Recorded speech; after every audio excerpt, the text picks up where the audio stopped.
पता ये कारणं कोणो మంత్రివర్గమే స్నానం చేయి సరిగా డెవలప్మెంట్ చేయి తాండాలే పరిస్థితులు మరీ అధ్వానం आंग बीआरएस प्रभुत्व रोजना भी కొన్ని తాండాలని మిషన్ భాగీరథ ద్వారా పానీ ఆती थी अब वो पानी भी कट करना है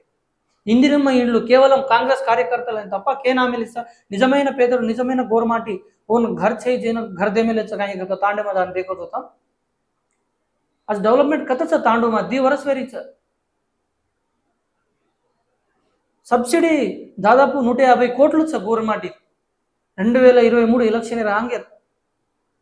150 కోట్లు అబ్బెలుగు రిలీజ్ కిదే కొంటి ఉన్న హమార్కన్ కాయనతో బడ్జెట్ సీకింగ్ कसन का तो गवर्नमेंट जाते ऊपर अत्र विवक्षा कसने ప్రభుత్వమేనా बस तम असल उंदे మనసుమ కాయించకో డైరెక్ట్ మీడియా ముఖంగా క్యోను నీ ఇది తమర వల్ల హమే నీ ప్రాబ్లమ్స్ ఆచో హర్ రకాల కాంగ్రెస్ పార్టీ అచ్చదో నాయకులు తమ్ 40 స్థానాలేమా आज जुबली हिल्स में भी 11,000 वोटे गवर्नमेंट